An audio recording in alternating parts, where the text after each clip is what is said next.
बिस्मिल्लाहिर्रहमानिर्रहीम। अस्सलामु अलैकुम। आप देख रहे हैं औकात टीवी। मैं हूं आपका मेज़बान अब्दुल जब्बार अंसारी। मैं इस वक्त चक नंबर 110 7 आर तहसील चीचावतनी ज़िला साहिवाल में मौजूद हूँ। यहाँ 110 7 आर के कब्रिस्तान में इस वक्त मौजूद है।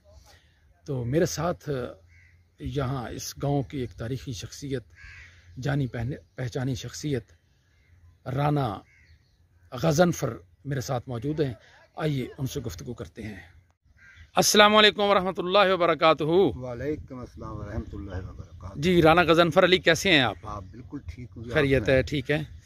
राना साहब देखें, कुल्लु नफ्सिन ज़ाइक़तुल मौत, बेशक हर नफ्स ने मौत का मज़ा चखना है। बेशक आपने एक भरपूर ज़िंदगी गुजारी। अल्लाह के आप ज़िंदगी को और मौत, इसके हवाले इसका कैसे मवाजना करेंगे? ज़िंदगी क्या है, मौत क्या है? देखो जी, जिंदगी तो दुनिया के नशेबो अफराज का नाम है ना। जी, कभी कुछ कभी कुछ कभी कुछ। जी मौत एक ऐसी हकीकत है, जी जी, ऐसी हकीकत है जिससे कोई इनकार नहीं कर सकता। और हर इंसान को, जैसा कि आपने फरमाया कि ज़ाइक़तुल मौत, कुल्ल नफ्सी ज़ाइक़तुल मौत। जी जी, मर जाना है दुनिया से हर इंसान को। ज़िंदगी कैसी गुजारता है जी जी, इंसान, ये उसकी एक्टिविटी पे होता है या उसके सिस्टम जो होते हैं। जो जिस किस्म का भी कोई आदमी, कोई मुलाजम है, कोई पहलवान है या कोई कबड्डी का, कुछ भी दुनिया का इंसान जिस किस्म का, वो उसकी किस्मत पे डिपेंड करता है कि वो क्या करता है। उससे अल्लाह ताला की ज़ात ने, हमारा ये ईमान है कि अल्लाह ने जिससे जो कुछ करवाना है उसे उसकी तरफ ले जाता है। क्या बात है, क्या बात अल्लाह ने अगर किसी, देखो ना, कोई सारे इंसान तो एक जैसे हो नहीं सकते। जी जी, अल्लाह ने अपना सिस्टम चलाने के लिए जी जी जी, दुनिया को भी इसी तरह सेटल किया हुआ है कि दुनिया के अंदर बड़े से बड़ा, छोटे से छोटा, मिडिल क्लास, हर साइज का आदमी, हर स्टाइल का आदमी, हर मिजाज का आदमी अल्लाह को अगर चाहिए ना होता तो फिर एक ही तरह का इंसान बनाया होता। जी जी जी जी जी, अल्लाह ने खुद सारे इंसानों को मुख्तलिफ बनाया है। जी जी, और मुख्तलिफ ज़हन देकर भेजा है। बिल्कुल बिल्कुल। देखें, सब इंसानों के नाक भी हैं, कान भी हैं, आंखें भी हैं, लेकिन सब मुख्तलिफ। हालांकि आता कि ये इंसान का थंब प्रिंट, देखो, जुदा जुदा है सूरतें, लहू का रंग एक है। जी, जुदा जुदा है सूरतें, लहू का रंग एक है। क्योंकि उमंग जो है वो हर आदमी की अलग है। जी, सोच हर आदमी की अलग है। क्या बात, फहमो फरासत में हर आदमी एक दूसरे से कोई घटिया है, कोई बढ़िया है। हर क्लास का आदमी है। इसलिए जिंदगी जो है, ये तो इंसान की एक एक्टिविटी है जो अल्लाह के यहाँ किरदार या करैक्टर जिसे कहा जाता है, वो अल्लाह ने उससे कोई मतलब जो है नेगेटिव रोल लेना है तो वो उसको ऐसे ही करता है। अल्लाह की मर्जी है, वो ले जाता है, उससे काम ही ऐसे करवाता है कि वो आदमी। और जब उसको कभी जिंदगी का एहसास होता है कि मैं किस तरह की उदाहरण, मौत सामने आती है, जब वो अपनी मौत को देखता है ना, तो उसको यकीन हो जाता है कि वो आदमी जो मेरे साथ खेलते थे, वो आदमी जो मेरे साथ पढ़ते थे, वो आदमी जो मेरे साथ आते जाते बैठते, वो तो आदमी। और मैं अब ये तुम्हारे सामने, मैं अपने बिल्कुल कज़न की कब्र के ऊपर बैठा हूँ, खड़ा हूँ। ये कब्र मेरे सके भाई की है, यानी हमारा दादा एक था, ये कब्र में है और मैं बाहर इसकी कब्र के बाहर बैठा हूँ। तो इसके बाद मुझे यकीन हो जाना चाहिए कि मौत एक ऐसी हकीकत है जिससे कोई इंसान, चाहे वो किसी फिका का आदमी क्यों नहीं, जी बिल्कुल, वो भाग नहीं सकता, नहीं भाग सकता। उसका इसके ऊपर मुकम्मल ईमान है, यकीन है उसको कि मुझे एक दफ़ा जिंदगी ख़त्म करना है, मुझे मौत का आना है। जी जी। अच्छा, बाकी रहा जिंदगी, फिर मैंने आपसे अर्ज किया पहले भी, फिर मेरी ये गुजारिश है कि जिंदगी तो अल्लाह की मर्जी से गुजारता है आदमी। अच्छी गुजारता है कि बुरी गुजारता है, अमीराना गुजारता है कि फकीराना गुजारता है, ठाठ से गुजारता है कि हमेशा परेशान रहता है। ये है अल्लाह की मर्जी, किसको उसने परेशान रखना है, किसको उसने खुश रखना है, किसको किस तरह किधर सेटल करना है। हम ये नहीं समझते कि हम अपनी मर्जी, तो हम तो चाहते हैं खुश रहें। जी जी जी बिल्कुल, हम तो चाहते हैं कि खाते पीते रहें। हम तो चाहते हैं भूख हमारे नकीर नजदीक ना भटके। लेकिन यहाँ पैरे डाले हुए हैं भूख ने, पहले डाले हुए हैं, पहले डाले। लेकिन कोई आदमी चाहता है कि मैं भूखा हूँ, लेकिन या कोई आदमी चाहता है कि मैं यतीम हो जाऊं। ये कब्रिस्तान है, पता नहीं कितनों के बाग पड़े, लोग यतीम है। ये इंसान की अपनी मर्जी से नहीं, जिंदगी का चलना इंसान की मर्जी से नहीं है, बल्कि हमारा ये ईमान है कि जिंदगी का सिस्टम जो अल्लाह की मर्जी से चलता है। इसके अलावा कोई दूसरा आदमी इसके अंदर अगर इंटरफेयर करता है तो वो अल्लाह का फरमाया हुआ जो शिरक है ना उसमें आता है। जी जी जी जी जी। यानी अगर करता है कोई आदमी शिरक के मैंने है कि अल्लाह के मुकाबले में बराबर किसी को लाना। अब मुझे मौत और जिंदगी तो देनी है अल्लाह ने, अब किसी ऐसी चीज को मैं समझूं कि इसकी वजह से मुझे बुखार हो जाएगा, मौत आ जाएगी, ये हो जाएगी, तो ये शिरक की बात है। इसलिए मैं ये समझता हूँ कि ये दुनिया का जो टोटल सिस्टम है, अगर कि इसको शिरक से पाक करना है तो फिर अल्लाह की मर्जी। जी जी जी जी, अल्लाह की मर्जी पे चलेंगे तो कामयाबी है। शजर और हजर कुछ दोनों चीजें हरकत नहीं कर सकती, अल्लाह की मर्जी ना हो तो। जी बिल्कुल, तब हरकत करती। एक पत्ता भी नहीं हिल सकता, नहीं हिल सकता पत्ता अपनी जगह से, जब अल्लाह ना चाहे तो। जी। तो भाई ये बात सामने आ जाती है कि जिंदगी जो इंसान की, जिसके अंदर वो जमीन पे पैदल भी चलता है और खला में हवाई जहाज भी उड़ाता है। बिल्कुल उड़ाता है, लेकिन वो हो अल्लाह की मर्जी से रहा। अगर किसी के दिल में ये ना कि हवाई जहाज मैं उड़ा रहा हूँ, तो वो मुकालते में है, वो गलती पे है, और वो ये सोच ले कि मैं जब मेरी अल्लाह की मर्जी ना हुई ना मैं पायलट रहूंगा ना ये जहाज रहेगा।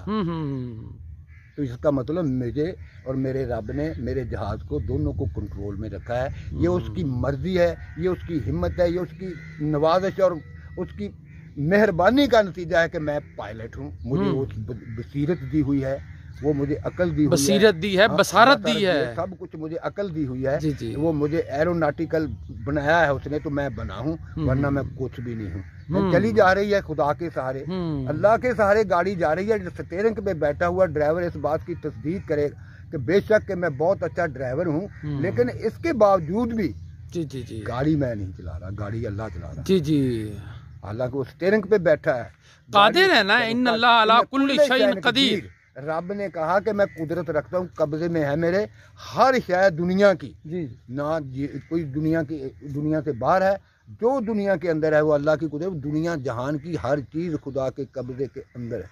जी बिल्कुल। इस तरह कोई चीज ऐसी नहीं है जो अपनी मर्जी से कुछ बन जाए, अपनी मर्जी से वो कमज़ोर हो जाए, अपनी मर्जी से कोई बीमार हो जाए, अपनी मर्जी से कोई अमीर हो जाए, अपनी मर्जी से कुछ भी नहीं कुछ बन सकता, कुछ भी नहीं कर सकता।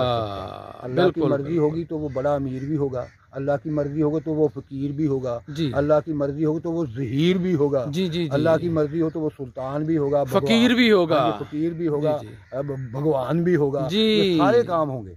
जी जी जी। मौत को आप किस नजर से देखते हैं? ये तो जिंदगी के बारे में आपने बड़ी खूबसूरत बात की। मौत पहले भी अर्थ कर सकते हो, मौत एक ऐसी हकीकत है जी, जिसको हर दुनिया के काज का आदमी, हर फहमो फरासत का आदमी जिसके ऊपर मुकम्मल यकीन रखता है, इसमें नो डाउट इन डेथ। हाँ जी, कोई शक नहीं है कि मौत का आना है जी। और हर नफ्स के ऊपर कुल्लु नफ्सिन ज़ाइक़तुल मौत। जी, ये बात अपनी जगह पे 100% दुरुस्त ठहरी कि मौत एक ऐसी हकीकत है और लेकिन मौत एक ऐसी हकीकत है जो हमें जिंदा रहने का सबक देती है। क्या बात है, जबरदस्त। मौत से आदमी कब्र के ऊपर खड़ा होकर आदमी अपनी जहनियत को खुद भी चेक कर सकता है कि मैं क्या कर रहा हूँ, मुझे क्या करना चाहिए, आखिरकार मेरा अंजाम तो ये है ना। जिस तरह ये लेटे हुए हैं, ये पड़े हैं, इसी तरह मैं एक दिन पड़ा हूँगा। शायद ये बात दुरुस्त है कि मैं वहाँ जाकर कब्र में जाकर अल्लाह के यहाँ जाकर ये बयान करूँ कि या अल्लाह मुझे एक दफ़ा उस दुनिया में भेज दे। तो उस बात को, उस सवाल से बचने के लिए उस आदमी, हर बंदे की मौत दूसरे आदमी के लिए ये पैगाम होती है कि यार कल को ये ना, बिल्कुल बिल्कुल, कल को ये। लेकिन राना साहब देखने में ये आता है कि हम लोग जब जनाजे में शिरकत करते हैं, कब्रिस्तान आते हैं, वक्ती तौर पे हम मतलब ये एहसास होता है, उसके बाद फिर हम दुनिया के धंधों में लग जाते हैं। सर जी ये बात और ठहरी, अगर जो कब्र के ऊपर आने के बाद इंसान के जो मिनट्स होते हैं, जज्बात होते हैं उस वक़्त, जी, अगरचे कि वो हर वक्त उसके दिमाग और दिल के ऊपर हावी हो जाएं, रहे हैं, फॉर एवर हो जाए वो काम, तो फिर उसमें ये होता है कि अल्लाह की दुनिया के जो काम हैं उनमें रुकावट आती है। वो परेशान होने की वजह से आदमी अपने काम को सही से कर नहीं सकता है। एक ऑफिसर आया कब्र के परेशान हो गया, उसकी ड्यूटी बहुत, ये चीजें भूल जाने के लिए हैं। यानी भूलना भी अल्लाह की नेमत है, ये जरूरी है जी। जब भूलेंगे नहीं बिल्कुल, तो फिर दुनिया के निजाम दुनिया का नहीं चलेगा, एडमिनिस्ट्रेशन दुनियावी जो वो चल नहीं सकेगी। जी जी जी। इसलिए अपनी कब्रों को, खुदा के मुर्दों को कब्रों के सुपुर्द और अल्लाह के सुपुर्द करने के बाद उनको भूल जाओ। इसलिए भूल जाओ, इसलिए कि अल्लाह भी कह रहा है कि तुम इनको भूलने की कोशिश करो, सदमा बर्दाश्त करने की कोशिश करो। जी जी, इन्नल्लाह मअस साबिरीन, और मैं तुम्हें सब्र भी दूंगा। वबश्शिर साबिरीन, मैं आपको सब्र अता करूंगा, इंशाल्लाह आप कामयाब होंगे। इसलिए कि आप दुनिया में हैं। जी जी, मुर्दों के पास रहने से आदमी मुर्दों जैसा हो जाता है। जी बिल्कुल बिल्कुल, मुर्दों की सी सोचने से बंदा, दुनिया में जिंदा लोगों की जरूरत है। जी जी, क्योंकि दुनिया एक ऐसी चीज है जिसमें यके बाद दीजिए चेंज आती है। जी जी जी जी, हर आदमी ने दूसरे आदमी, एक आदमी को दूसरा आदमी टेक ओवर कर रहा है। जी जी जी जी, एक आदमी को दूसरा आदमी क्रॉस करने की कोशिश कर रहा है। जी जी जी जी, ये सिस्टम अल्लाह की तरफ से अनायत हुआ है इंसान को। ये एडमिनिस्ट्रेशन अल्लाह ने दी है। वो इसको चलाने के लिए जो जिंदा लोग हैं, इनमें क्वालिफाइड लोग हैं, अनक्वालिफाइड लोग हैं। जो पहले भी अर्ज कर चुका हूँ कि इंसान की क्वालिटीज अल्लाह ने ऐसी बनाई है, एक जर्नैल की भी जरूरत है और वहाँ सिपाही की भी जरूरत है। बिल्कुल बिल्कुल, ये दुनिया इसीलिए तो हंसी है। इसीलिए ये नशेबो फराज, ऊंच नीच यही है। जी जी, हमारे साथ क्या गुजर गया, हमारे साथ क्या हो गया, नहीं, पूरी दुनिया इसमें मुलव्वस है। पूरी दुनिया इसमें, शक नहीं कि परेशानी ये तो अपनी जगह पे किसी की अलग, किसी की किसी तरह की है, किसी की किसी तरह की है। जी जी, लेकिन ये कोई बात नहीं है कि इंसान ये परेशानी टेंशन से मुबर्रा इंसान बहुत मुश्किल है आज।